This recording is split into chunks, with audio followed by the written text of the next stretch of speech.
Sobre esta guerra o invasión o conquista del imperio incaico, siempre surge algún tipo de polémica justamente entre ambos bandos, ¿no? El español y los países pues, que son ahora lo que era ese imperio incaico.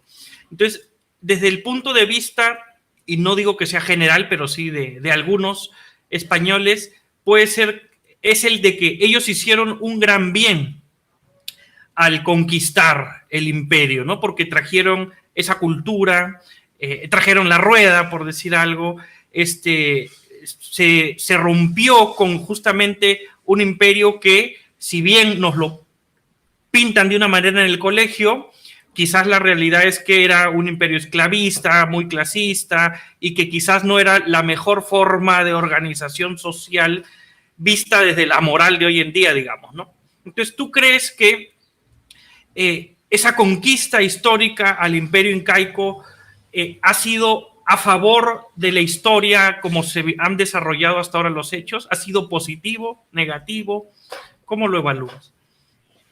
Bueno, normalmente se suele romantizar la caída del Imperio Inca, ¿no? De qué hubiera pasado, hubiéramos sido mejores, hubiéramos sido peores, que maldita sea los españoles, que no sé qué cosa.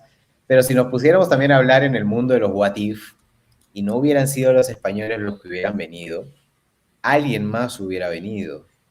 Porque ya había una gran brecha tecnológica entre los incas y las potencias de Europa. Entonces, no es que los incas fueran a navegar hacia otros continentes. Iba a llegar alguien más a visitarlos. Seguramente Okay. hubieran podido ser ingleses. Y que yo Yeah. sepa, por donde pasaron los ingleses no hubo rosas No y quedaron flores. muchos nativos, ¿no? Claro. Entonces, Yeah. claro, puedo estar equivocándome, pero me da la impresión que entre todo el conjunto, toda la gama de opciones de posibles potencias extranjeras con capacidad de venir a conocer otras costas, los españoles particularmente no me parece la peor opción. De hecho, me parece quizá la mejor opción, eh, contrastándola con lo que otras potencias hicieron en otras latitudes. Eh, entonces, yo creo que si no hubieran venido los españoles, hubiera venido alguien más y ese alguien más hubiera hecho algo muy similar. Y por más que hubiera estado Huayna Cápac, o Huayna Cápac segundo, o Huayna Cápac tercero, o cualquier otro inca, por más de que hubiera podido plantear una guerra por más tiempo, un enfrentamiento mucho más exitoso, la diferencia tecnológica y la ambición de conquista de las potencias extranjeras hubieran terminado por avasallar al imperio inca. Tarde o temprano, de una forma más violenta o más pacífica. Así que en retrospectiva, creo yo que la conquista española, sin validarla, ni hacerla un evento romántico, ni a favor ni en contra, simplemente pasó, iba a pasar tarde o temprano.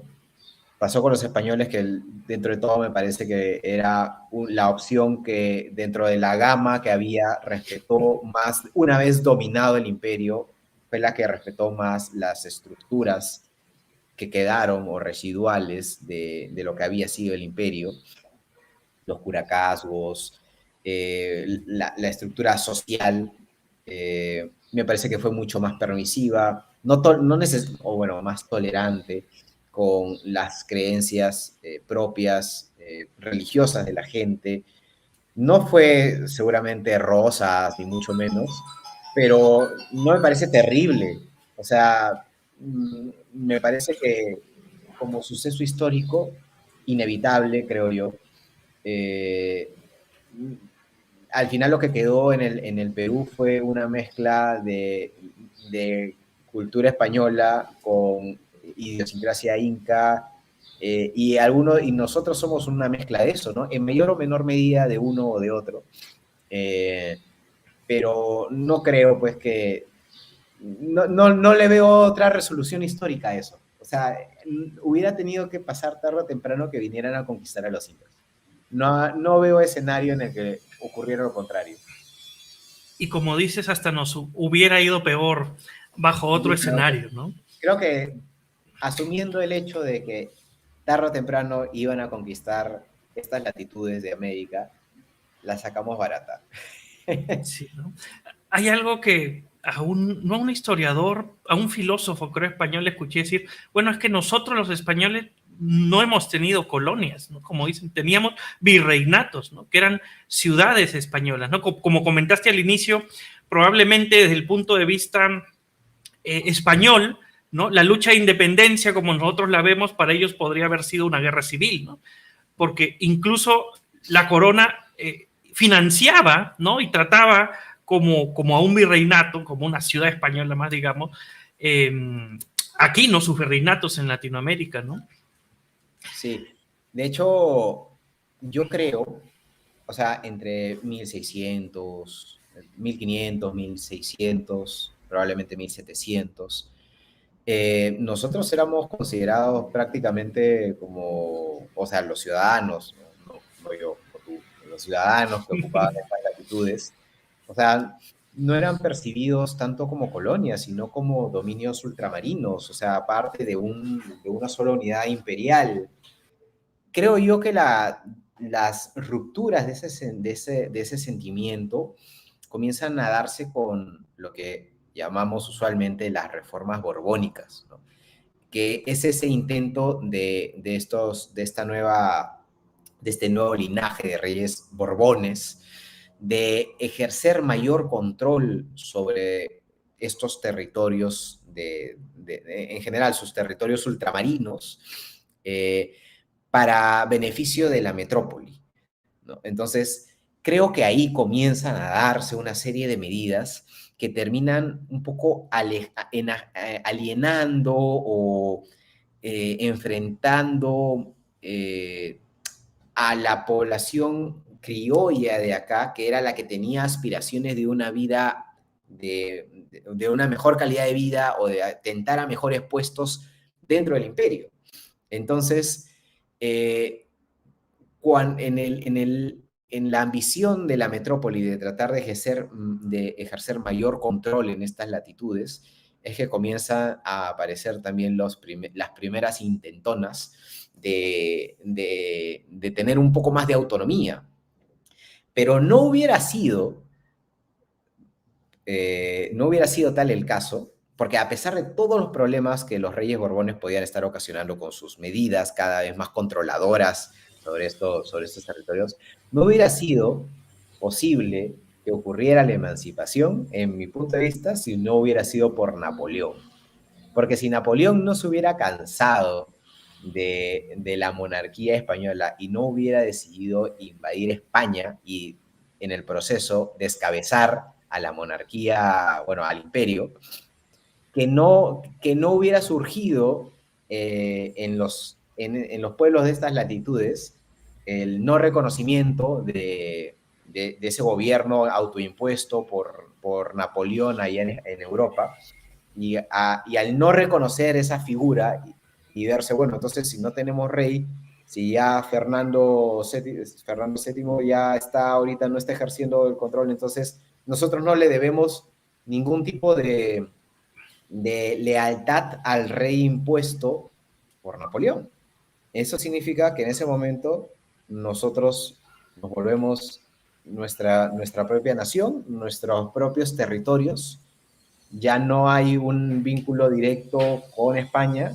Entonces, creo que muchos comenzaron a interpretar la emancipación o la independencia desde el momento en que Napoleón invade España y España queda pues sumida en una guerra, por una guerra de independencia prácticamente, ¿no? Contra las tropas napoleónicas. Solo en ese momento es que confluyen todos los elementos para que comiencen a surgir las corrientes libertadoras. Entonces, mira tú, un personaje como Napoleón termina siendo el que gatilló la independencia en estas latitudes, ¿no? Los movimientos independentistas, que hasta 1800, por más que hubieran descontentos y desencuentros entre la metrópoli y sus territorios ultramarinos, no habían habido grandes muestras o exhibiciones de independentismo, de sublevación o de secesión. Claro. Qué interesante, ¿no? Todo esto del imperio incaico, y hemos abordado incluso algunos temas que ya escapan, ¿no? A la serie sobre la caída del imperio incaico, claro, porque ya vienen posteriores a la caída. ¿Has pensado o tienes planeado en una serie de vídeos posteriores a la caída del imperio incaico? Sí, pucha, tengo múltiples ideas. De hecho, lo que te he hablado de las reformas borbónicas, de Napoleón, es porque mi intención era poder hacer un video sobre el inicio del proceso emancipador y cómo es que las reformas borbónicas tienen un efecto en un siglo, logran exacerbar el sentimiento secesionista de algunas locaciones en el Imperio Español. Me gustaría también abarcar la guerra de la Triple Alianza. Siempre ha sido para mí un sueño pensar en hablar de la Segunda Guerra Mundial, pero bueno, realmente la ruta, lo que sigue, es algo que no tengo definido. Que tendré que definirlo dentro de muy pronto. Dicho sea de paso. Seguramente en abril tendré que tomar una decisión sobre para dónde hay que ir. Es decir, claro, tienes una serie de temas, es que es tan amplio y yo me imagino que todo el mundo está que te escribe y te pide, oye, habla de esto, habla del otro, entonces tienes como que un map road, ¿no? Una hoja de ruta con una serie de temas y algo tienes que priorizar, escoger. Entonces, ¿cómo haces eso? ¿De Tim Marín de Opingüe? ¿O hoy me siento con ánimos de aprender sobre este tema? ¿Cómo escoges la temática? Tengo algunos temas en la cabeza, te he dicho algunos, el proceso de emancipación, la guerra de la Triple Alianza, la, las batallas de Junín y Ayacucho, la Segunda Guerra Mundial, pero básicamente mi decisión se basa en cuál es mi capacidad de conseguir fuentes bibliográficas suficientes sobre esos temas. No me lanzaría a hablar de la guerra de la Triple Alianza, por ejemplo, si no siento que tengo la suficiente cantidad de libros de los países involucrados, porque si no sentiría que mi trabajo no estaría agregando el valor que quisiera que agregara. Eh, entonces sí, quizás soy un poquito especial con ese tema, un poquito perfeccionista, pero es que si no, no me sentiría cómodo haciendo, sentiría que mi riesgo de incurrir en sesgos es mucho más grande y más que distraerme o divertirme, me estresaría. Claro, importante porque al final, como bien has descrito, es un esfuerzo y un trabajo enorme. Y si no te gustara, yo creo que cualquiera que represente tanto esfuerzo hacer algo que no le gusta, tira la toalla, ¿no? Entonces, Sí. lo importante es que te gusta, ¿no? Sí, o sea, con el tiempo se ha ido complejizando porque los videos se han vuelto más largos y también he sentido algunas secuelas de trabajar en esto porque, por ejemplo, involucra mucho tiempo estar en la computadora y a veces sí siento estos malestares musculares, así tipo túnel carpiano. Estaba pensando ir al doctor porque es mucho tiempo en la computadora. Entonces, sí siento que a veces digo, wow, tengo que bajarle un poquito el ritmo porque si no va a afectar un poco mi salud. pero, pero sí, no me embarcaría en un tema si no conozco lo suficiente de él, por miedo a no hacer algo que esté a la altura de lo que quisiera seguir trabajando, ¿no? Claro. Ahora, hemos hablado sobre tu primera serie o bueno, una de las series que es El Imperio Incaico, ¿no? Es la primera, ¿no? La primera que sacaste, La caída del Imperio Incaico.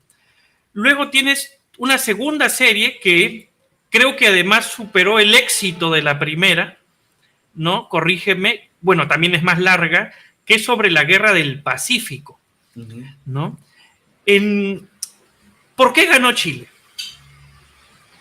Bueno, yo creo que ganó porque supo amalgamarse mejor como sociedad para la consecución del objetivo final que era la victoria en la guerra.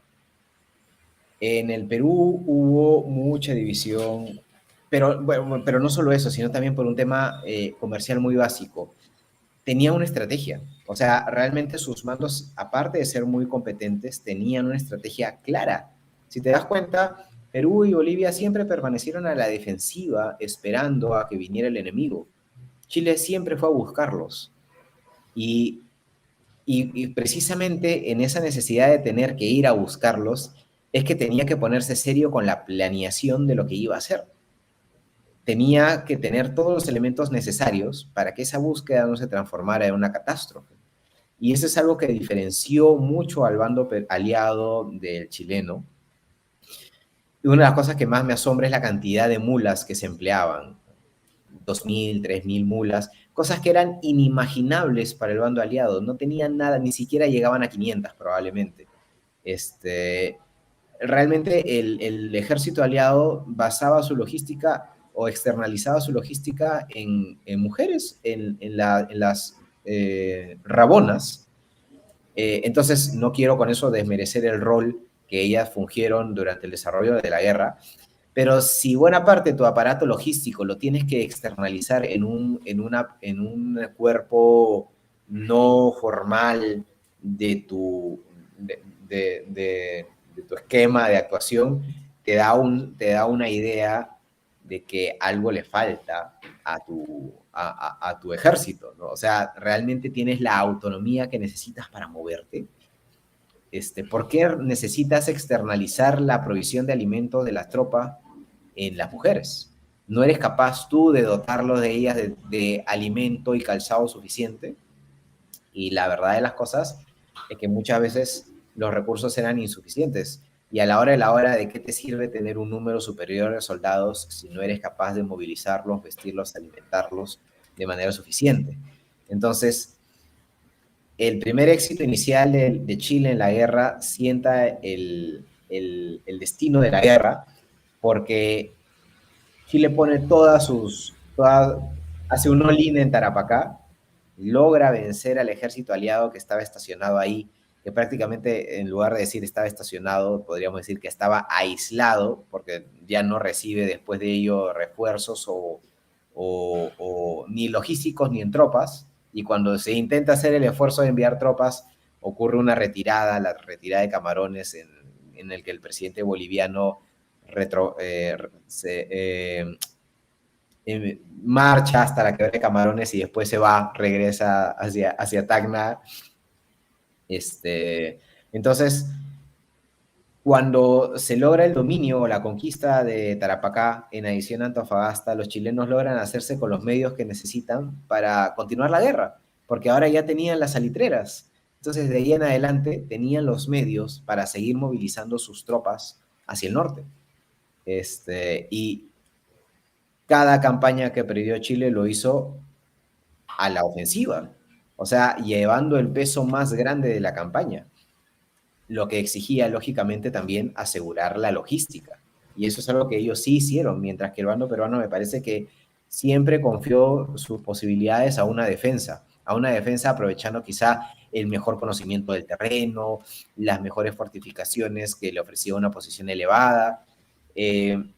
Y aun cuando la defensa siempre es una estrategia válida, al final los medios logísticos y de movilidad de los chilenos, sumado a su doctrina de estandarización de equipos, la organización de este ejército le terminaron asegurando la victoria. Y eso es algo claro porque, por ejemplo, si tú buscas en un libro de historia militar peruana, nunca vas a encontrar la cantidad de registros que existen en las fuentes chilenas sobre, mira, después de la batalla murieron tantos oficiales, tantos tenientes, tantos soldados, se tuvo que pedir 300 mulas de tal sitio, o sea, hay un nivel de detalle de información que evidencia el esfuerzo logístico que hay detrás de cada decisión.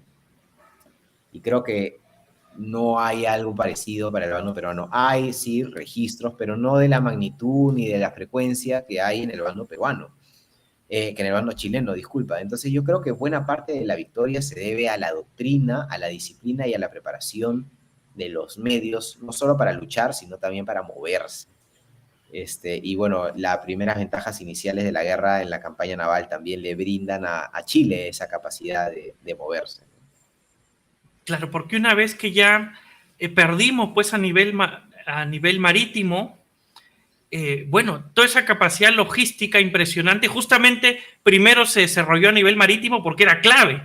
Y una vez perdida esa parte, pues ya estaba bien difícil también, ¿no?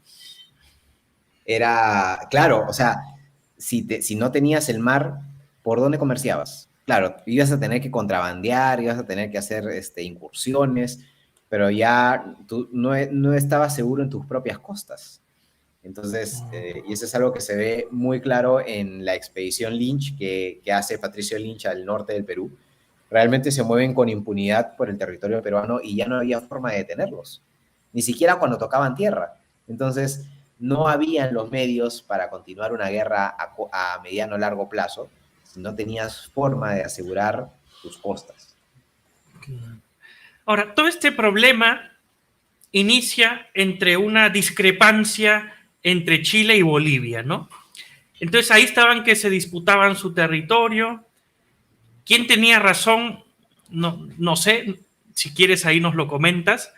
Pero, ¿y qué tenía que pintar Perú en ese conflicto?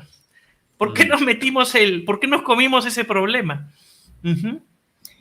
Bueno, sobre si quién tenía la razón es muy relativo, depende con qué te quieras identificar. Yo soy de las personas que son más legalistas, de las personas que se dicen, bueno, pero espera, si hay un contrato, tienes que moverte dentro de lo que dice el contrato, incluyendo los mecanismos ahí previstos para cambiar el contrato.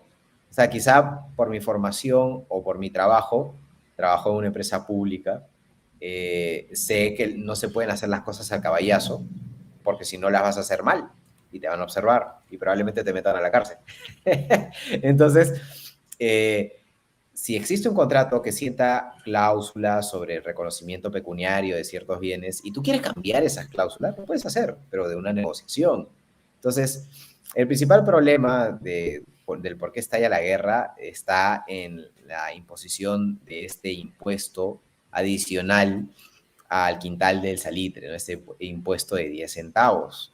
Entonces, sobre si era justo o no, lo cierto es que cuando se firman los primeros tratados, los tratados de límites, y se habla de que ya no se podía incrementar ningún otro impuesto sobre los bienes que ya, o las concesiones que ya hayan sido establecidas, en algún momento, por motivos que desconocemos, algún tonto o algún corrupto por parte de Bolivia había fijado el valor de la explotación o los derechos sobre la explotación de salitre en una cifra irrisoria, que era, o sea, vamos, es difícil comparar pesos de aquella época y llevarlos a valor presente y todo lo demás, pero con decirte que era, me parece que era 3.000 pesos al año, de manera fija. Si explotabas más, si explotabas menos, igual eran los mismos 3.000 pesos. Entonces, claro, ¿cuánto es eso? ¿Eso es mucho? ¿Eso es poco? Hagamos una comparación. Desde el momento en que se impone o se promulga el impuesto de 10 centavos hasta un año después que el presidente Daza decía, bueno, si no has pagado un año después, entonces te voy a quitar los derechos sobre la compañía, solo por ese miserable impuesto. Bueno, digo miserable con tono sarcástico porque parece poco, pero ahorita lo vamos a poner en perspectiva. Ese pequeño impuesto de 10 centavos sobre el quintal del salitre le había acumulado a los ojos de Daza una deuda de aproximadamente 98.000 pesos.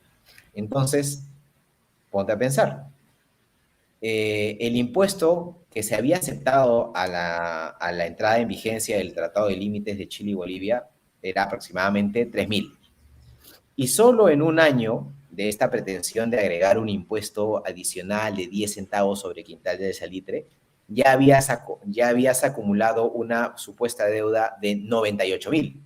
O sea, muchas veces más lo que estaba planteado en digamos, como acuerdo, como pago fijo por la explotación de los dos principales yacimientos de salitre. Entonces, no era poca cosa lo que estaba en juego, era una fortuna seguramente para Bolivia que querían reivindicar, porque seguramente se dieron cuenta que alguien había hecho un trato idiota y que había aceptado condiciones contractuales que eran terriblemente onerosas para Bolivia, que en lugar de estar cobrando al año 100K, estaba cobrando 3K. Entonces, ante tal pésimo trato, seguramente es muy previsible que alguien diga, oye, es justo agregar un impuesto. Hay que cambiar las reglas del juego.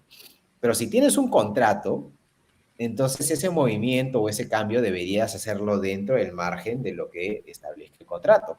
Que dicho sea de paso, son varias las oportunidades en las que el gobierno chileno intercede proponiendo la figura del arbitraje para tratar de sobrellevar esta controversia que había respecto de la pretensión de la imposición del impuesto. Y inicialmente, a pesar que la hace larga, el gobierno boliviano se declara proclive a aceptar un arbitraje en la oportunidad que se determinara. Pero finalmente DASA termina por, por desconocer esos arreglos o conversaciones previas y dice que, ¿sabes qué? No me has pagado, te voy a quitar te voy a quitar los bienes de la compañía, ¿no? Y después simplemente cambian las reglas del juego. Entonces, vamos, ¿era justo imponer el impuesto? Yo creo que sí era justo poder imponer un impuesto. No era legal, pero podía ser una pretensión justa. ¿Qué debió hacer Bolivia? Negociar, sentarse y decir, oye, mira, ¿sabes qué? He hecho un maltrato. Quiero renegociar los términos. Al menos intentar, ya fácil no vas a sacar los 100K, sacarás 50K, con cargo a renegociarlo en otro momento. Entonces, habían formas, no había necesidad de tirar la toalla. Era justo querer exigir más por la explotación de tus recursos naturales, pero incumplir un tratado le estaba dando todo el sustento y casus belli a Chile para que tentara algo más. Entonces, realmente, me parece que si tienes un acorazado en tus costas mirándote, y tú dices, ¿sabes qué? Te voy a tratar mal y voy a conocer todo lo que he firmado contigo. Es porque o eres tonto o estás muy confiado en que tienes los aliados suficientes para patear al otro si es que las cosas terminan en una guerra. Entonces yo creo que Bolivia se confió mucho en el Tratado Secreto de Perú para tratar de imponer al caballazo y a la fuerza sus condiciones sobre el impuesto. Y yo creo que Perú estaba mal atado a ese tratado porque lamentablemente, bueno, en esa época, para bien o para mal, el sentido de la palabra y el honor era mucho más fuerte de lo que lo es ahora. Y si ya tu país se había comprometido a un tratado de alianza defensiva, hubiera sido un tremendo deshonor desconocerlo. A pesar de que hay gentes que argumentan de que podíamos darnos el lujo de desconocerlo, partiendo desde el hecho de que cuando Bolivia firma ese tratado de límites con Chile, no lo hace de consulta o de conocimiento abierto del Perú previamente, tal como el Tratado de Alianza Defensiva lo estipulaba. Tenía que haber Perú tenido conocimiento para decir, ok, estás cumpliendo los lineamientos de tu tratado conmigo. Pero ellos firman, Bolivia y Chile firman un tratado y no dan cuenta a Perú, o Bolivia no le da cuenta a Perú. Entonces ya había una primera causal de incumplimiento del Tratado de Alianza Defensiva. Si yo hubiera sido Prado, hubiera dicho, bueno, ¿yo por qué voy a honrar el tratado con Bolivia si cuando ellos firmaron su acuerdo a mí ni me consultaron? Entonces era una opción, pero creo que Era una opción, claro. nadie pensó en ese Pero momento. de haber hecho eso ya, no es que Bolivia se hubiera quedado sin mar, de plano ya sería Chile, ya no habría Bolivia hoy en día, De ¿no? hecho, cuando va Lavalle a conferenciar como plenipotenciario del Perú a Chile, son varios los funcionarios del gobierno chileno que le dicen, oye, nosotros no tenemos nada contra Perú. Es más, nosotros le ofrecemos una alianza a Perú. Si ustedes nos dicen ahorita que no se van a inmiscuir en esto, nosotros estamos dispuestos a firmar una alianza con ustedes. Nosotros son más las cosas que nos unen a Perú y a Chile que los problemas que podamos tener. Y era cierto, o sea, el propio Lavalle, peruano, en su memoria dice, A mí me han ofrecido esto. Me han dicho, contigo no es Perú, declárate neutral y ya. Solo necesitamos que digas que eres neutral. Y Lavalle no podía decir eso. Y ahí comienza el bolondrón, pues, ¿no? Claro. Y nos tuvimos que meter a la pelea por la palabra de honor, ¿no? Una Bueno, palabra, una palabra de honor, bueno, como país. ok. Un poco trágico. Sí, resultó trágico. Y esta batalla tú la separas didácticamente en como que en dos grandes etapas, por decirle, ¿no? La campaña marítima, ¿no? Que es donde se inicia, y luego la campaña terrestre, ¿no? En esa campaña marítima, pues es donde se hace conocido Miguel Grau, ¿no? Todo su nombre, las hazañas del Huáscar. Y en todo esto, ¿qué pintaba Bolivia? ¿Cómo nos apoyaba en esa batalla marítima? Bueno, Bolivia no tenía mucho, los pocos barcos que tenía de pequeñas dimensiones fueron todos capturados cuando Antofagasta es ocupada por Chile. En ningún caso podríamos hablar de que capturaron grandes navíos de guerra, no, nada, o sea, capturaron algunos transportes por ahí, uno que otro seguramente estaba artillado, pero nada que pudiera llamarse una escuadra, ni mucho menos. En la campaña marítima, básicamente lo que hizo Bolivia fue movilizar sus tropas desde Bolivia hasta Perú. O sea, eso fue lo que hicieron. O sea, durante la campaña marítima se prepararon para la campaña terrestre, digamos. Claro, lo que pasa es que, claro, las tropas bolivianas estaban en Bolivia, entonces había que unir fuerzas con las peruanas porque se supone que en la ventaja numérica de Perú y Bolivia iban a intentar ganar la guerra. Ahora, ¿cómo la pensaban ganar?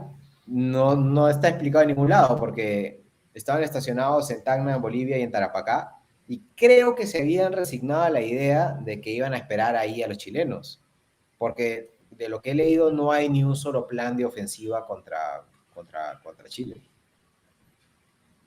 No Claro. hay como campaña de Antofagasta y por acá vamos a ir y vamos a tomar Calama o vamos a desembarcar en Melipilla. No hay nada de eso. Es estación acá. O sea, eran unos improvisados. Yo creo que sí.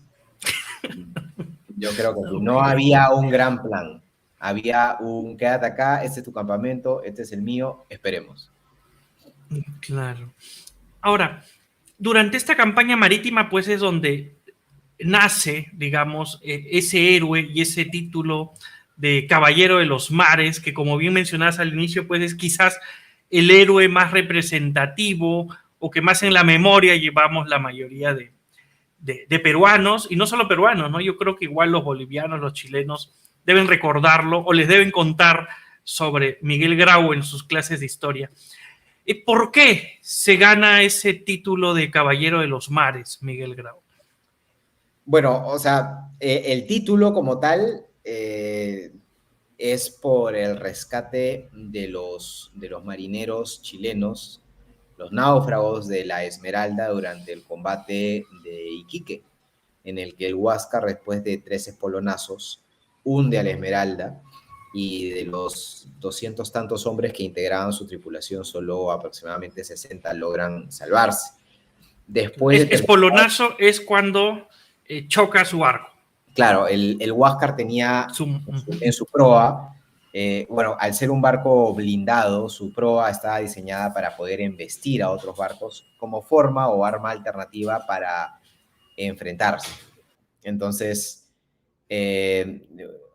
Miguel Grau opta en el combate de Iquique por hundir a la Esmeralda aprovechando la mayor velocidad del Huáscar y el espolón de su barco, ¿no? Para tratar de hundir a la Esmeralda, que era un barco de madera viejo.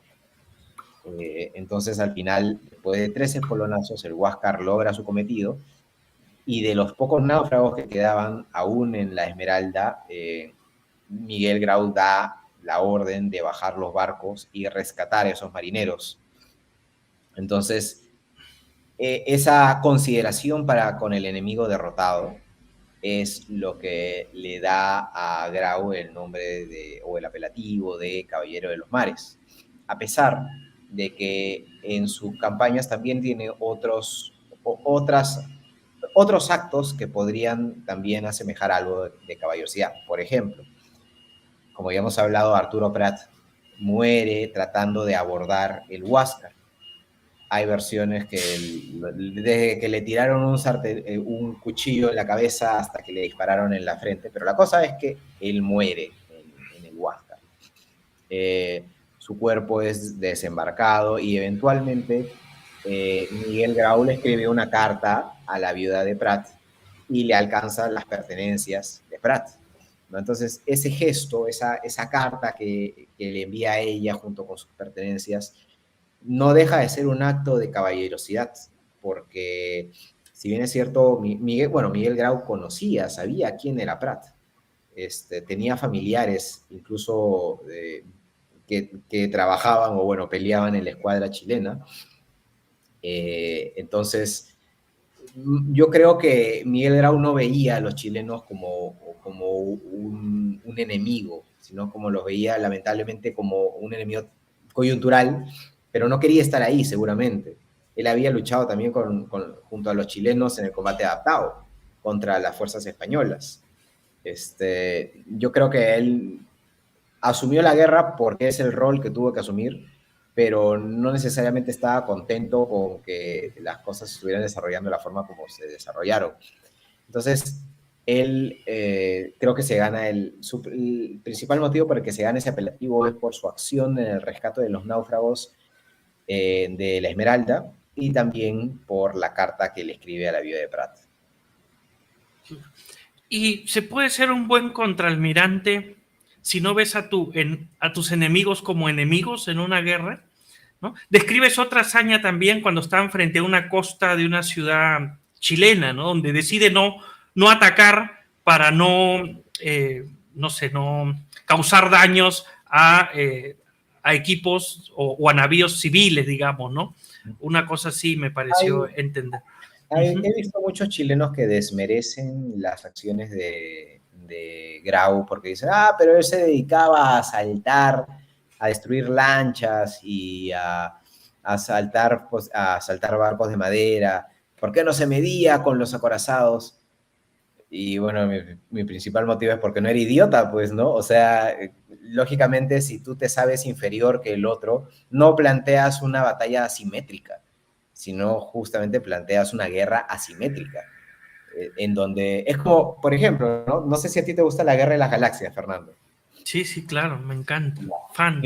Imagínate que la Alianza Rebelde dijera, bueno, como nosotros somos valientes y nosotros no somos cobardes, vamos a enfrentarnos al Imperio Galáctico en un combate singular donde ellos digan, para que no se diga que nosotros nos enfrentamos con pequeñas fragatitas que van sin escolta.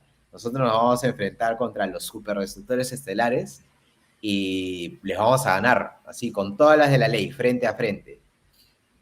¿Te parecería esa una estrategia inteligente? Eso sería idiota, ¿no? Exacto, porque precisamente si tus recursos y tus medios para plantear una guerra son limitados y son inferiores, lo que tienes que hacer es que tu estrategia sea de golpe y escape. Es como que strike, es como que claro, golpea y retírate. Una guerra de guerrillas, digamos, ¿no? Básicamente es eso, y desgastar al enemigo hasta que eventualmente, si las condiciones son lo suficientemente favorables, lo que quede de él pueda batirse sin problemas con lo que quede de ti. Pero si no se dan las cosas, no plantear un enfrentamiento en combate singular contra lo mejor de la escuadra chilena hubiera sido tonto, porque el resultado hubiera estado cantado, como estuvo en Angamos. Eventualmente el Huáscar, al ser alcanzado, se iba a enfrentar contra los acorazados chilenos y no iba a tener la potencia de fuego ni el blindaje suficiente para frenar a esos acorazados que le doblaban en espesor de blindaje y lo triplicaban en número de cañones. Entonces, por barco me refiero, porque si estamos hablando de los dos acorazados, pues nos vamos a que Huáscar tenía 2 cañones y cada uno de estos acorazados tenía 6. de un sistema que particularmente yo considero superior al del Huáscar, que el Huáscar tiene una torreta muy bonita, pero para moverlo era muy lento y, y hacía falta gente que la moviera. Entonces, ¿de qué te sirve tener una torreta tan bonita si tu capacidad de disparar está limitada? En cambio, los 6 cañones de las fragatas blindadas chilenas estaban repartidos en los diferentes frentes del barco. Entonces, apuntara donde apuntara el barco, tenía ángulo de tiro suficiente para que al menos uno de sus cañones se mantuviera disparando, sino dos. Entonces ahí ya hay una ventaja que yo considero importante, a pesar de que siempre se habla de que los cañones del Huáscar, la torreta del Huáscar, pero como sistema me parece que los barcos blindados chilenos eran superiores y como blindaje lo doblaban al Huáscar. Quizá la única ventaja comparativa del Huáscar era su velocidad. Entonces, o sea, si yo tengo un barco que solo resalta por ser más rápido que el mejor de mi adversario, lo que voy a hacer es golpear y en ese mismo momento picarla y irme lo más rápido posible al siguiente lugar a hacer exactamente lo mismo. Entonces, yo creo que la guerra que él plantea con los medios que tiene es la correcta. Golpear e irse, y tratar de desgastar o distraer al enemigo lo suficiente como para que el ejército peruano y boliviano enlacen, para que ya sepan qué es lo que tienen que hacer después, y para que la guerra se desarrolle en las costas chilenas y no en las costas peruanas. Porque mientras que las costas peruanas el enfrentamiento esté ahí, entonces el comercio se va a ver interrumpido. Pero si el Huáscar golpea las costas chilenas y distrae a la escuadra chilena o la dispersa para tratar de atraparlo, el comercio en las costas peruanas iba a poder seguir siendo posible. Entonces, yo creo que la guerra que plantea Grau, con los pocos medios que tiene, era la correcta y era la única que tenía alguna oportunidad de éxito en ese momento. Así que cualquier tipo de argumento de que no, que escapaba, que cuando se midió con los blindados chilenos no tuvo oportunidad, es como que sí, pues de eso precisamente iba el chiste, de tener que golpear y escapar. ¿Por qué? Porque no era cojudo, pues sabía cuáles eran sus limitaciones. Claro. Y a pesar de sus limitaciones, ¿tú dirías que tuvo muy buenos logros? Me parece que sí. Me parece que sí. La captura del transporte de rimas quizá el mejor de ellos. Pero también incauta barcos, incauta lanchas. Hay algo que le critican mucho a Grau y es que no capturara un transporte chileno o no hundirlo porque él quería capturarlo. Pero en las negociaciones con el capitán le da tiempo le da tiempo a los chilenos para que ubiquen su posición y en ese momento Grau tiene que escapar porque no sabía contra quiénes estaba midiendo porque estaba en la más completa oscuridad.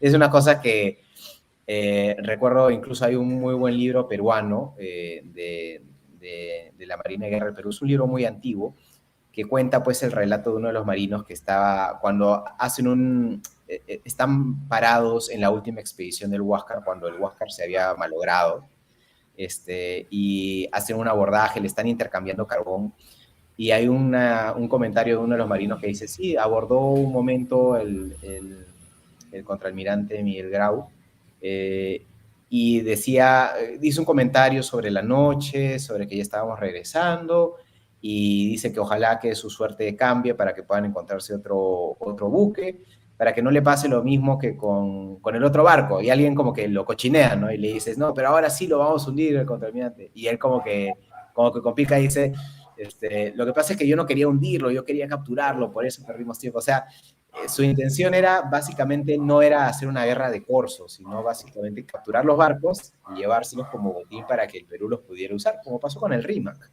Claro. Entonces no era un pirata, era alguien que decía, ok, vamos a capturar la mayor cantidad de medios posibles del enemigo para ponerlos a disposición del bando peruano.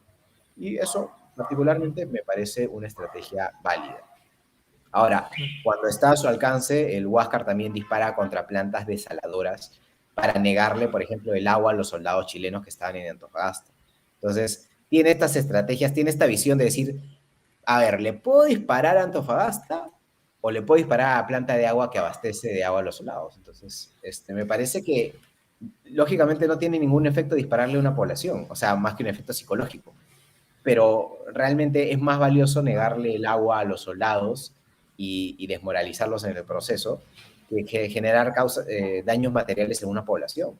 Lo mismo ocurre cuando dispara en Iquique. Él dispara por elevación para no impactar sobre la población, que era peruana. Y claro, le resta efectividad a su forma de ser, y eso es algo que le critica mucho a Grau, ¿no? Que le faltaba esa sangre fría. Pero El yo ser creo, despiadado. claro, que debió ser más despiadado, no debió dar tregua a nadie, si encontraba un barco, hundirlo. Y eso es lo que le critica mucho a Grau, pero yo creo que no perdió su humanidad, o sea, siguió dentro de todo mostrando hidalguía y mostrando caballerosidad en su accionar. Y a pesar que muchos puedan pensar que así no se gana una guerra, yo creo que si bien es cierto, igual no teníamos oportunidad de ganar la guerra, con quien nos quedamos es con una figura que creo que la gran mayoría de peruanos podrán coincidir que es una figura positiva. Entonces, una figura que refleja la persistencia frente a la adversidad, el coraje de saber enfrentar las dificultades. Entonces, yo creo que una de esas figuras nos vienen bien en una sociedad como la nuestra. Así que yo creo que ganamos más de lo que perdimos con la forma de ser de Grau. Sí, sí. Y yo creo que se merece una serie esa historia de la campaña marítima, ¿no? Es todo un... hay muy buenos guiones, ¿no? Que pueden salir de ahí, ¿no? Es un tema muy interesante. Yo creo que sí. ¿No? Ojalá que alguna vez algún valiente se anime a hacer una serie. Creo que hay una, creo que América sacó hace mucho tiempo una serie, no la he visto, la verdad. Sí. Es más, donde este actor peruano, creo que el que hace de Machinga, se me cae su nombre, ¿Carlos? Carlos Alcántara, creo Yeah. que él hace de Miguel Grau. Ah, sí, no sabía, ni Creo que enterado. casi que estoy Ah, diciendo mira. una tontería, pero creo que sí. Ah, Carlos. qué interesante. La voy a buscar, ¿eh? Porque es muy interesante esa parte de la historia de la guerra, ¿no? Toda la campaña Sí, sí. marítima. Sí, Carlos Alcántara fue Miguel Grau en esta serie. Ah, mira, la Del voy a ver. 2000. Ojalá esté a la altura de la historia, ¿no? No lo sé, Ojalá. no lo he visto, Yeah. pero vamos, un intento interesante, ¿no? De hacer una serie sobre eso. Claro. Y bueno, luego llega la campaña terrestre y un desastre, pues, ¿no? Como tú dices, ejército peruano-boliviano totalmente improvisado, un mamarracho, digamos. Pero, ¿por qué teníamos tan pocos soldados? ¿No? En comparación al chileno. ¿Qué pasó ahí? El gobierno no tuvo un poder de convocatoria, no había interés de parte de esta facción, digamos, de defender a su país. ¿Por qué éramos inferiores numéricamente a los chilenos? Al principio no éramos inferiores, lo que pasa es que distribuimos mal nuestras tropas. En el ánimo de cubrir todos los puertos, lo que se hizo con el ejército aliado fue estacionarlo en Arica, en Tacna, en Pisagua, en Iquique, se me acaba de ir, en Tarapacá. Entonces, claro, tenías un ejército numéricamente mayor, pero disperso y con la logística de ese entonces moverse en esas distancias para agrupar nuevamente al ejército para que él diera combate en condiciones de superioridad numérica, era más difícil. Entonces, creo que la decisión de dividir al ejército o de atomizarlo radicaba precisamente en las dificultades de poder mantener agrupado y después mover a un ejército más grande. Entonces, en esas primeras campañas nos vencen porque nos agarran dislocados, pues, nos agarran dispersos en diferentes locaciones, y cuando ya llega el enemigo a nuestras costas y toma Pisagua, no hay mayor movimiento de la gente que esté en Arica y Tacna para ir a bajar, a integrarse con el resto del ejército, a plantarle cara al enemigo. Entonces, los números se disuelven en ese caso, ¿no? Una vez que perdemos la campaña de Tarapacá y comienza la batalla de Tacna y Arica, ya estaba el problema de que para ese momento, con la fuerza del ejército que estuvo peleando en Tarapacá, destruidas o disueltas o marchando hacia Lima, o bueno, ya habían llegado a Lima y muchas de ellas ya habían sido reinstaladas en Tacna y Arica, pero ya los números habían decrecido. Entonces, para la batalla en el campo de la Alianza, Chile ya era ligeramente superior en número que Perú y Bolivia juntos. Y la posibilidad de refuerzos del bando aliado nunca se manifestó, siempre se quedó en retaguardia con las fuerzas de Leiva, del coronel Leiva, que nunca llegó. Y bueno, después pasa en el campo de la Alianza una nueva victoria aliada. Lo de Arica ya estaba cantado, porque si las fuerzas principales habían sido derrotadas, la guarnición de Arica no tenía la menor chance de enfrentarse a todo el ejército chileno, pero tampoco tenía una forma clara de escapar, porque no había otra ruta. La única ruta que había sido ya tomada, que era la ruta hacia Tacna. Entonces, por ahí que podías escapar de todas maneras, pero difícil mantener la cohesión de la tropa, porque no ibas a escapar por caminos bien establecidos. Y en la campaña de Lima, que es lo más flagrante, es que a pesar de que hay una movilización nacional, no se logra reclutar números suficientes. No sé si por indiferencia de algunos sectores o Porque por... ya lo daban por perdido, me imagino. ¿Para qué te vas a meter a pelear una guerra que no tienes oportunidad? Me imagino que esa puede ser la perspectiva. No creas, Fernando. De hecho, si Pierola no manda refuerzos al sur durante la campaña de Tacna y Arica, es primero porque no le caía a Montero. Era el contraalmirante Montero era su opositor político. Había combatido contra él cuando Pierola se había sublevado y después escapado a Chile. Montero fue quien lo derrotó. Y ahora que Montero estaba a cargo de las tropas del ejército del sur, Pierola no era partidario de darle gente porque temía de que hubiera una sublevación por parte de Montero. Mientras que Montero no tenía la menor intención de darle un golpe de Estado, él lo que quería era mantener cohesionado al ejército. Por eso acataba las órdenes de Pierola y por eso apenas se entera del golpe de Estado de Pierola, él le manda un telegrama diciendo nuestras fuerzas acatarán sus órdenes. Pero Pierola, un ególatra y con ínfulas de dictador, pues no veía en Pierola en Montero a alguien confiable. Por eso cuando la corbeta Unión, después de muchas peripecias, logra escapar del bloqueo chileno y deja refuerzos o suministros en Arica, lo que lleva son telas, zapatos, 2 ametralladoras, una de las cuales estaba malograda, y nada, y más nada. O sea, realmente, claro, o sea, las fuerzas peruanas estaban mal vestidas, pero si me dan a elegir entre llevar zapatos y pantalones a llevar ametralladoras, cañones y armamento, yo hubiera ido por lo segundo, pero no, a Montero le llevaron tela y zapatos y botones, ¿no? Ya. O sea, encima nos autosaboteamos. Claro. Imagínate exponer al último barco rápido que te queda, que era la Unión, para que pueda romper 2 veces el bloqueo de Arica para ir a dejar tela al puerto. O sea, vamos, me dejó tela y con eso ya puedo hacer uniformes y me dejó botones para que los soldados se puedan abotonar sus camisas recién hechas.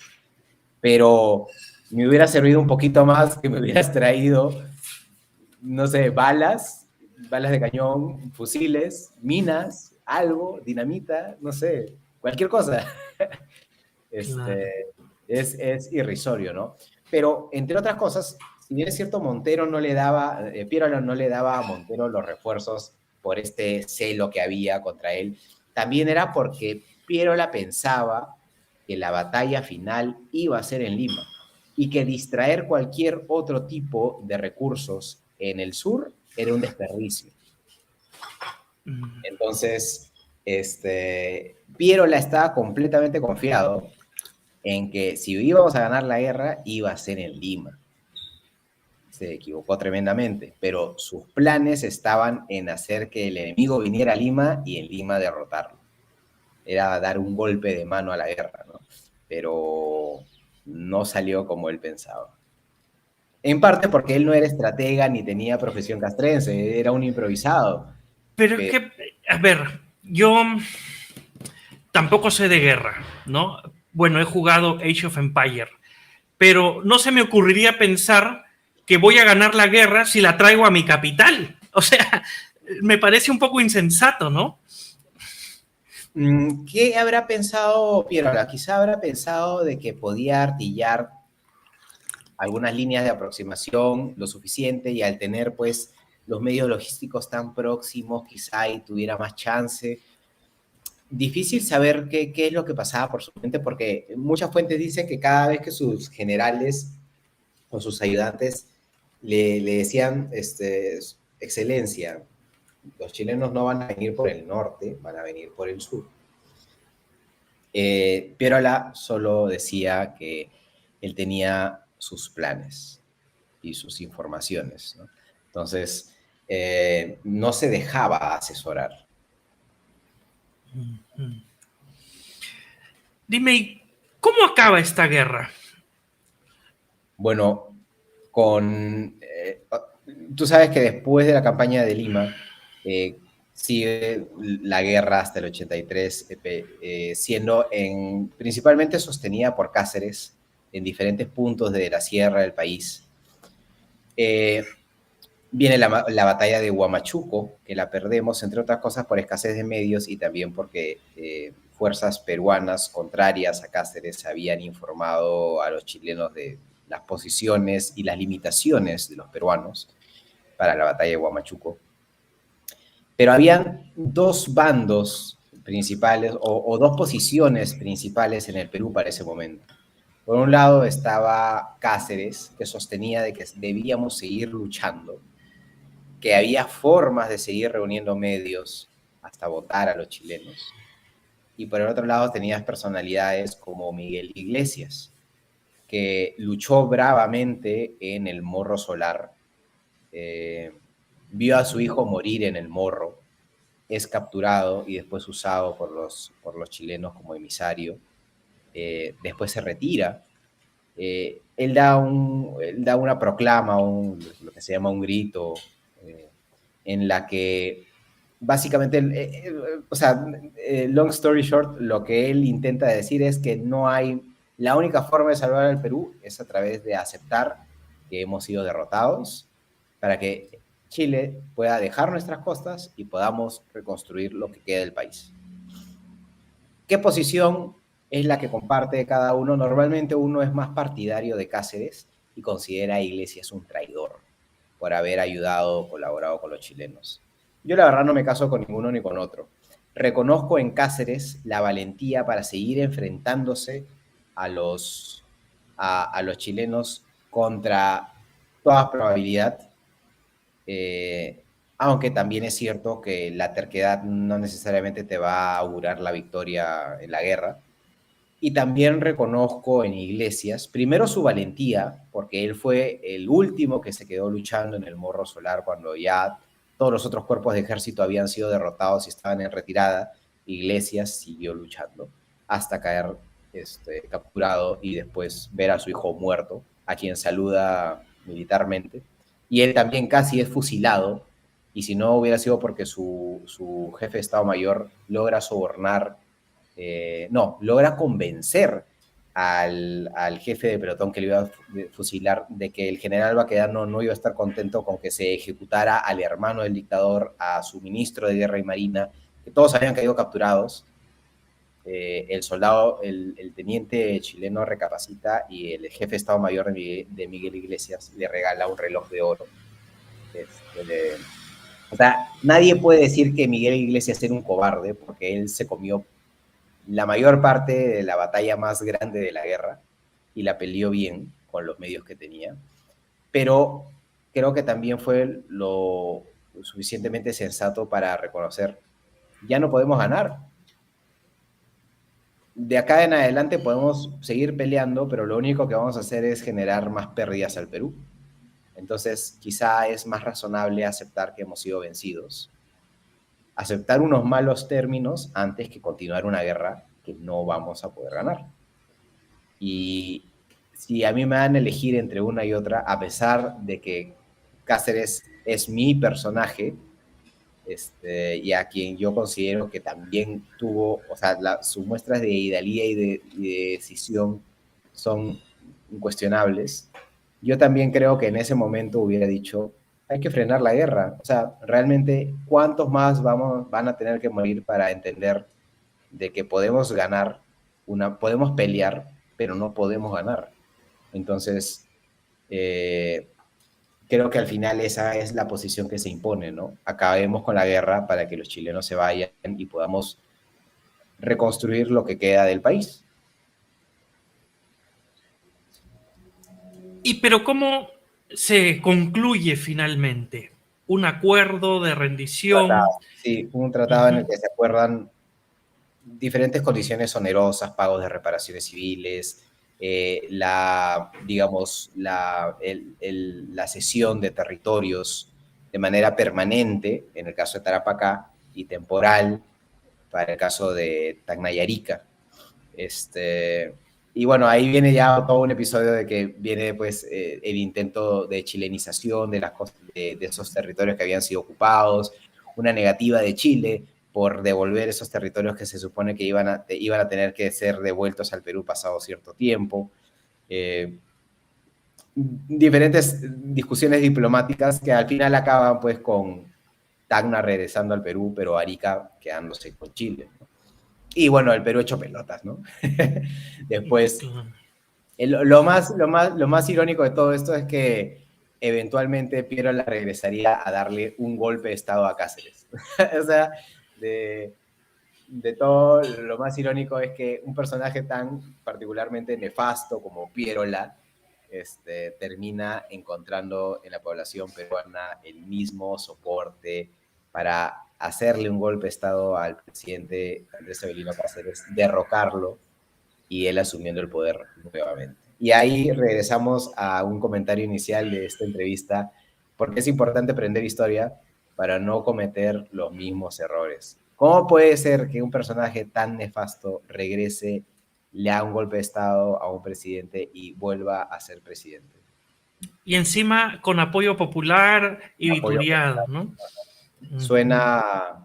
Suena también reciente, ¿no? No suena Suena tan... como que la historia, como que es la historia del Perú, justamente, ¿no? Exacto.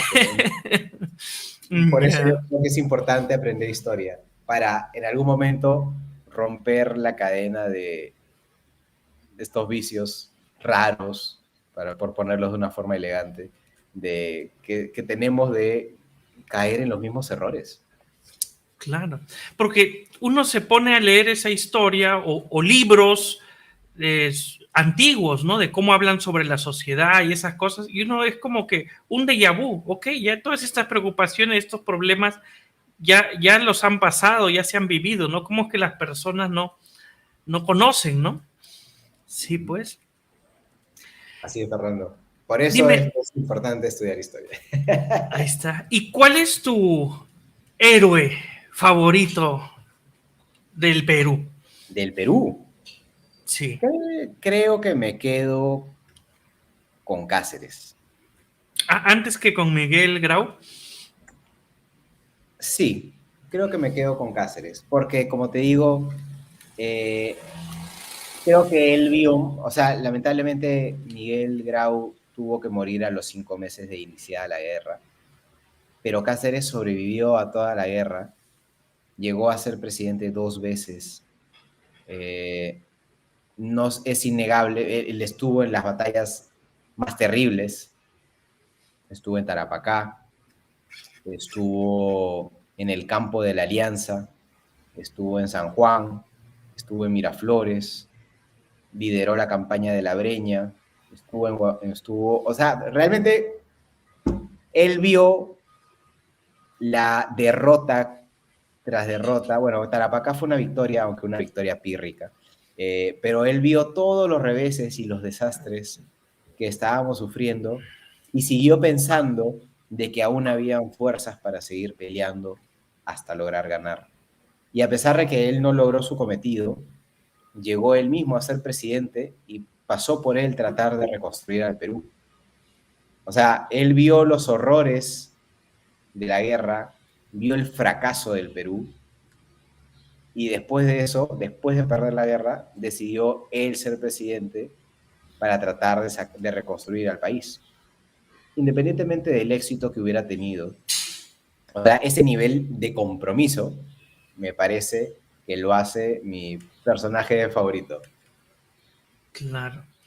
Y ya no profundizaremos sobre ese tema, quizás sea motivo para otro podcast o para otra serie de tus videos, pero ¿cuáles son las circunstancias que llevan a que luego a un héroe de guerra con tal compromiso le hagan un golpe de estado, ¿no? O sea, ¿qué pasa con nosotros, no? Entonces, ajá. ¿Has visto Batman, el Caballero de la Noche? Sí, excelente película. Excelente película. Hay un diálogo que me parece, no sé si recordarás, cuando está en una escena de recaudación de fondos, me parece, está Harvey Dent conversando con Bruce Wayne, y hay un momento en que Harvey Dent le dice algo así como, o mueres como héroe, o vives lo suficiente como para convertirte en villano. Uh-huh. ¿Te acuerdas que hay una frase? Sí. Ya, yo creo claro. que esa frase es clarísima. La gente al principio es muy proclive a endiosar y engrandecer y a reconocer a los héroes. Pero si esa persona permanece mucho tiempo como figura pública y atraviesa por dificultades, eventualmente la gente comienza a identificarlo con esos problemas, y por más que en algún momento haya sido considerado héroe nacional, guerrero, forajido, corajudo, al final eventualmente terminarán por odiarlo. Entonces, yo creo que eso pasó con Cáceres. Ok, qué interesante. Y ahora que tú investigas y lees, aprendes tanto sobre guerras, más allá de conocer la historia en sí misma, ¿cómo ha afectado eso? ¿Cómo influenció en ti, no? ¿Cómo ha afectado tu, no sé, tu moral, la perspectiva que tú tienes en cómo ves al mundo? ¿Sientes que te ha influido de alguna manera? Wow, esa es una pregunta bien interesante porque creo que nunca me he puesto a analizar cómo me ha cambiado leer más sobre historia. Me ha enseñado, creo, a ser mucho más paciente, más reflexivo. Me ha enseñado a sorprenderme. Nunca pensé tener 100,000 suscriptores en mi canal, enseñando o hablando de historia, algo que está tan venido a menos en una sociedad donde el contenido rápido es lo que domina. Pero creo que sí me ha dado mucho, o sea, siento que el canal me ha enseñado no tanto la historia, porque yo siempre he sido muy próximo a la historia y creo que hasta cierto punto me ha formado me ha forjado mi forma de ser, pero el canal, el desarrollar el canal y el haber logrado lo poco o mucho que he logrado alcanzar, que para mí particularmente lo siento como un gran logro personal, considerando que nunca leí ni aprendí sobre cómo hacer videos, o cómo plantear un guión, o cómo hacer un relato divertido. Solamente traté de usar la lógica de lo que a mí me gustaría ver, plasmarlo así, y creo que lo que he aprendido, o bueno, lo que me llevo principalmente es la satisfacción de haber logrado algo que a priori no pensé que podía hacer. Y ahí es cuando me doy cuenta, a veces uno crea sus propias barreras, crea su propia jaula sobre lo que uno cree que puede hacer. Y no es hasta que saltas, te avientas y te das cuenta que muchas de esas paredes son invisibles y que solo existían en nuestras cabezas. El potencial está ahí y lo único que creo que sí merece tiempo y detenimiento para encontrar es aquello que te motiva lo suficiente como para arriesgarte a hacer algo diferente o a romper lo que tú pensabas que eran tus paredes. Eso es lo que me ha enseñado el canal, a que un ingeniero forestal con cero conocimientos de ciencias audiovisuales pueda plantear un relato histórico, entretenido, que haya podido mantener o haya podido lograr 11 millones de visualizaciones. Al final me di cuenta que yo solo pude romper esa barrera invisible que tenía en mi cerebro de no puedo hacerlo o qué tan difícil será. Y en el camino he ido aprendiendo más cositas. Hay mucha más que tengo que pulir definitivamente, pero sí, o sea, creo que eso es lo principal que ha forjado en mí el canal. Y sobre todo, aportando también a la cultura, ¿no? Sí. Es Es una labor súper. social sin querer, ¿no?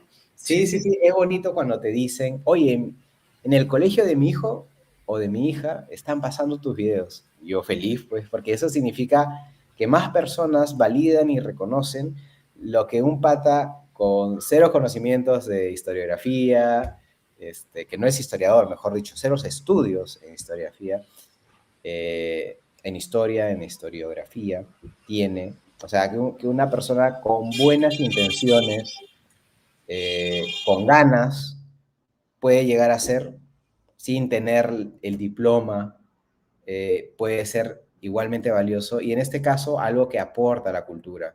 Claro, si tuviera 1 millón de likes haciendo contenidos así ligeros, bailecitos en internet, seguramente también sería un logro.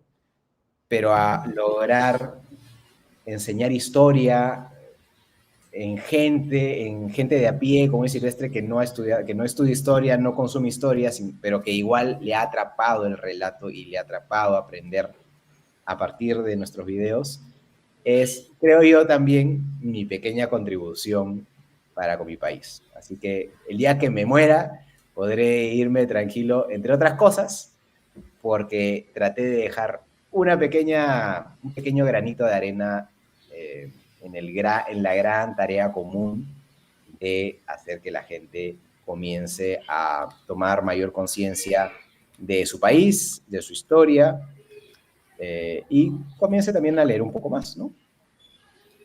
Claro, creo que es una gran contribución por la importancia que mencionabas y que has ido desvelando a lo largo de todo lo que nos has contado. Has dejado ver cuán importante es conocer la historia, ¿no? Se me ha venido a la mente, hay una frase muy conocida, bueno, no sé si muy conocida, pero tiene su fama de libro 1984 de George Orwell, que, bueno, es una sociedad distópica donde quien gobierna, digamos, es el socialismo inglés, ¿no? Entonces tiene una frase que dice, quien controla el pasado, controla el futuro, ¿no? Y quien controla el presente, manipula el pasado, ¿no?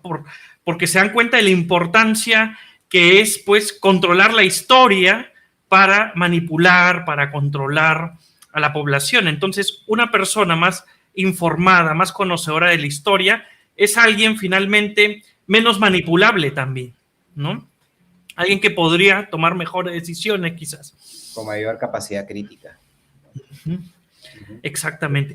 Dime, y hablando de negocios, porque has escrito todo lo que, el esfuerzo que implica gestionar este canal y que además no eres tú solo, ¿no? Es un equipo de personas. Entonces, hablaste de ilustradores.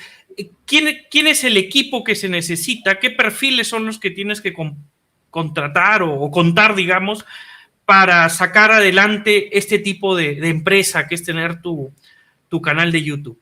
Uh-huh. Bueno, encontré en la empresa Destiny y en mi gran amigo ahora, Aldo Millones. Esta es una empresa de audiovisual, de desarrollo de videos, contenidos. Recuerdo una vez lo llamé y nos habíamos conocido con él por un proyecto de mi trabajo, digamos, del lugar donde trabajo como dependiente. Habíamos desarrollado un proyecto. Y así yo ya había comenzado con los primeros videos del canal con mi primo. Y lo llamo y le digo, oye, mira, Aldo, tengo este proyecto, es pequeño. Y bueno, le hablé las principales bondades, ¿no? De si podíamos trabajar así, que me haga una propuesta para ver si era posible que yo pudiera costearla. Y desde ese primer momento él dijo, all in, me gusta la idea, vamos, yo también quiero ser parte de esto. Y comenzamos a trabajar en la animación con ellos, ¿no? Ahora, cuando hemos querido ya hablar de poner personajes en pantalla, primero comencé recurriendo a algunos amigos que son muy buenos ilustradores. Y después cuando vi que su agenda a veces no podía cubrir lo que yo necesitaba, porque ellos también tienen sus propios trabajos y tienen sus propias cosas que hacer, entonces comencé a buscar en plataformas de freelance, tipo Fiverr o Fiverr, personas que viera yo que tuvieran el estilo gráfico que yo necesitaba para mi canal. Y así he ido contactando a una serie de personas que han estado y que han seguido trabajando con nosotros para diferentes aspectos, ¿no? Incluso en algunos casos hemos recurrido a actores de voz, que los contactaba Aldo Millones, que es el gerente de Destiny. De ahí conocí que había un certificado en voz neutra. Es una cosa que yo jamás había visto, ¿no? Muy interesante esas experiencias. Pero sí, así es como se ha ido formando la red. Y un episodio, ¿cuánto te cuesta producirlo? Son números que a veces intento no recordármelos para no desanimarme. Pero sí, porque cuando pienso mucho en eso, me asusto y digo, ¿qué estoy haciendo? Ok. Pero yo diría, o sea, sin tratar de ir al detalle, pero si tuviera que poner un costo, serían aproximadamente unos entre 7.000, 8.000 soles por episodio. ¡Wow! Hay una inversión importante, ¿no? Y claro, ahí se va pues entre los freelancers, ilustradores, las voces, ¿qué más? ¿Y ahí estás incluyendo tu tiempo de dedicación o lo estás sacando de la ecuación? No, ese es un costo hundido que probablemente elevaría la cifra. Pero Claro. ya haría incosteable continuar con el canal. Claro. Sí, por eso trato Wow. de pensar mucho en ese aspecto, porque si lo pienso mucho podría ser que diga, ¿cuál es el costo de oportunidad? Claro. ¿Y cómo te organizas? Porque tú sigues trabajando, como nos comentabas, como ingeniero, y ¿cómo haces para que te alcance el tiempo? La verdad es que el tiempo no me alcanza. O sea, Okay. Si no, tendríamos más episodios, ¿no? Claro. por supuesto. No, de hecho, por momentos a veces también me pasa factura. Yo creo que con un poco más de recursos se podrían hacer más cosas porque podría yo dejar de ser el cuello de botella. Yo tengo claro cuál quiero que sea la línea gráfica del canal, pero lo cierto es que cuando uno acapara muchas responsabilidades y posiciones dentro de una organización, te vuelves muy vulnerable a ser tú tu propio cuello de botella. Y eso es lo que me pasa a mí, porque al yo tener que internalizar esos costos de investigación, storyboard, narración, es hacer los mapas para que otro los pueda ilustrar, elegir a los personajes para que otro los pueda dibujar. Todo eso necesita tiempo y ese tiempo lo vas a tener que consumir de tus ratos libres después del trabajo. Entonces, sí, es bastante esfuerzo, es bastante dedicación. Y si no fuera porque es bastante satisfactorio, seguramente uno podría llegar a la conclusión de qué haces haciendo este canal, ¿no? Pero es porque no todas las ganancias se miden, digamos, en términos pecuniarios. Ahora, sería tonto pensar de que no debes pensar en el aspecto económico, o sea, en algún momento, si no hay un equilibrio, definitivamente no debes continuar con una idea, porque lo que estás haciendo es depredar tus propias oportunidades de hacer algo diferente que haga ese flujo positivo. Uno ya debe decidir cuál es ese punto de equilibrio o en cuánto tiempo lo puedes alcanzar. Pero acá también confluyen una serie de satisfacciones personales y para mí ha sido un proyecto de amor. Y el viaje de estos 4 años a pesar de que ha sido un viaje que ha tenido sus costos, y no solo en términos económicos, sino también en tiempo, sobre todo tiempo. Los he entregado con bastante dedicación y cariño, porque me gusta ver que todas esas horas invertidas eh, van a quedar por siempre plasmadas en esos videitos mientras YouTube sigue existiendo, y que van a poder ser apreciadas por más gente. Y me gusta saber que he podido contribuir yo también en algo. Y el día en que ya no persistan los videos, o el día que deje el canal, o que el canal ya no produzca más videos, lo que No yo sé. digas eso, vas a hacer llorar a mucha gente. ¿Cómo que ya no? No, Claro. eventualmente, o sea, el canal es un hobby. El día que deje de serlo, o el día en que la vida me ponga por delante otras responsabilidades u otras oportunidades, seguramente también tendré que tomar una decisión. Y esa decisión, pero yo me quedo con lo avanzado hasta el momento y con lo logrado, que para mí ha sido muy satisfactorio y sigue siéndolo, así que ahí vamos hasta ahora. Claro. ¿Y no has buscado o no te han contactado para que te sponsoreen, te patrocinen el canal, te financien episodios o ese tipo de cosas? Mira, Fernando, para ser sincero, una de las cosas que yo considero que podrían hacer mejor este proyecto sería un poco más de tiempo destinado a lo que es justamente buscar sponsors, eh, a fondos concursables, entre otros. A veces siento que esa es la ruta por la que uno debe buscar. O sea, cuando tienes esas limitaciones deberías buscar gente que esté dispuesta a cubrir esas falencias que tú tienes. Lamentablemente no me he hecho el tiempo, y ahí también está uno de los grandes problemas de centralizar muchas posiciones dentro de una organización. Cuando uno juega muchos roles, lamentablemente comienza a tener menos tiempo para hacer otras funciones o hacer de esas funciones que tienes encargadas bien. Entonces, si yo también me tuviera que encargar de buscar esos sponsors o de organizar los papeles para un fondo concursable, siento que terminaría lanzándome de mi edificio. Entonces, la decisión para mantener la sanidad mental ha sido, mira, ¿sabes qué?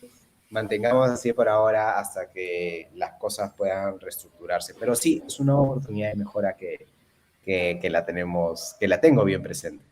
Es más, este año pensaba justamente participar en algún fondo concursable, porque me gustaría hacer unos videos dedicados a estos 200 años de las batallas de Junín y Ayacucho. Entonces, por ahí tenía la idea de participar en algún fondo concursable para al menos costear parcialmente los gastos del desarrollo de esos videos. Pero ¿existen estos fondos concursables? ¿Dónde uno los busca? ¿En la página del Ministerio de Cultura? ¿O Sí, son fondos extranjeros? no me he enterado sobre fondos extranjeros. Sé que los hay, pero los que yo conozco los impulsa el gobierno peruano. No he tenido a veces el tiempo y la cabeza para concursarlos, pero este año me había propuesto hacerlo. Sí, sí Qué los hay, bueno. de varias categorías. Y ojalá, espero que nuestro canal pueda tentar a uno de esos premios concursables para poder seguir desarrollando contenido chévere. Ahora, 100,000 suscriptores y 11 millones de vistas igual generan un ingreso del lado de YouTube publicitario. Ujú. ¿Cuánto, si, o lo que puedas contarnos, cuánto es ese ingreso, ¿no? Cada 1,000 vistas, ¿cuánto es lo que paga YouTube Bueno, lo que paga para YouTube tu es una contenido? función de tu audiencia. Como se supone que YouTube gana por publicidad, y la publicidad lógicamente vale más si se la muestras a un gringo que si se la muestras a un peruano, porque hay poderes adquisitivos diferenciados, podríamos estar hablando de que mientras que la visualización, 1.000 visualizaciones de un peruano valen $2, de los cuales uno va para el creador de contenido, probablemente menos de uno, sino 80 centavos de dólar va para el creador de contenido. Es 50-50, ¿no? 50% de YouTube, 50% el creador de contenido. Eh, si te mira un extranjero, por ejemplo, un norteamericano, esas 1000 horas de visualización, o mejor dicho, 1000 visualizaciones, no 1000 horas, sino 1000 visualizaciones, son $7 que van a tu bolsillo como creador de contenido. Entonces ahí hay una diferencia abismal. En el caso de nuestro canal es básicamente 1 punto algo dólares las 1000 visualizaciones. Y no es mucho lo que hemos recaudado, a pesar de que no, tampoco no es nada desdeñable. Lo que va del canal hemos logrado 11.000 algo dólares, que se ha ayudado a cubrir al menos parcialmente los costos de desarrollo. Lógicamente, si nuestra constancia de publicación de videos o nuestra capacidad de traducir nuestros videos a otros idiomas fuera mayor, lógicamente podríamos hacer que esa cifra suba. Claro. ¿Y de dónde viene tu tráfico principalmente a nivel de países? De Chile y Perú. Ah, mira. Bueno, no es de extrañar por la temática también, ¿no? Exactamente. Otra idea es, si tú abarcas temas de otras latitudes o que son comunes a una región, lógicamente tus números crecen exponencialmente porque ya no tienes una audiencia limitada a solo unos países, sino que es de mayor espectro, ¿no? Claro, claro. Entonces, el ingreso como canal no alcanza para cubrir esos costos, ¿no? No, para nada. Ya, claro. Por eso mencionas que hay un gran costo de oportunidad ahí, ¿no? Porque hay una inversión fuerte que estás dejando y que, bueno, pues podrías invertirlo o hacer cualquier otra cosa, digamos, ¿no? Pero al final son esas, no sé, esas ganas de sacar adelante el proyecto y esos otros factores que mencionabas lo que te hacen seguir haciendo esto, ¿no? Así es. No todo se mide, a pesar de que nos han enseñado a pensar lo contrario, no todo se mide en términos de rentabilidad, a pesar de que no es una mala idea enfocar tus decisiones en términos de rentabilidad, pero no hay ciertos espacios en la vida en los que si tienes la capacidad momentánea, temporal, de cubrir esos espacios para hacer otras cosas que te gustan, entonces la decisión, en mi caso también fue, ok, hagámoslo, pero lógicamente siempre pensando en cuáles son las verdaderas limitaciones que uno tiene para cubrir esos costos. Y si esos costos se ven cubiertos por las otras cosas no materiales o no contables que vas a obtener del esfuerzo que vas a invertir, ¿no? Hemos estado con Alfredo Pinillos. Yo te voy a pedir, Alfredo, yo sé que como tú bien has dicho, siempre tienes que evaluar todo en función de las oportunidades que se presentan, los costos de oportunidad, pero yo sí quisiera que sigas contando la historia como no nos la contaron, ¿no? Y ojalá el proyecto dure y se vengan muchos más episodios. Cuéntanos, y yo creo que todo el mundo debe ya conocer tu canal, pero al menos nuestra audiencia, que seguro es más peruana, pero igual dinos cómo te podemos seguir, en qué redes estás, lo que quieras contarnos, qué podemos esperar de tu canal y de ti. Bueno, gracias Fernando. Bueno, a nosotros únicamente nos van a encontrar en YouTube. ¿Por qué? Porque no tengo tiempo para otra red social. La verdad soy un poco boomer con eso, para ser cierto. Trato de no ser muy pegado a las redes sociales, a pesar de que consumo mucho YouTube por mi plataforma. Ahí nos van a poder encontrar. Si tipean en el navegador de YouTube la historia como no te la contaron, van a ver un bonito logo rojo con un quipu adentro de color blanco. ¿Y por qué un quipu? Un quipu porque precisamente el quipu es un instrumento que permitía establecer una forma de contabilidad diferente a la que nosotros tradicionalmente estamos acostumbrados. Entonces, precisamente esa forma diferente de contar las cosas es la que nuestro canal persigue. Ahí nos van a poder encontrar. Tenemos contenido que ha sido desarrollado con mucho cariño y mucha minuciosidad, precisamente para que pueda agradar a todos, a gente conocedora de historia o a neófita completamente, o a gente que nunca haya sido proclive a entender o a gustar los temas de historia, pero que le podría interesar algunos temas, o quisieran profundizar en algún tema que quizás sea por una tarea o simplemente por mera curiosidad.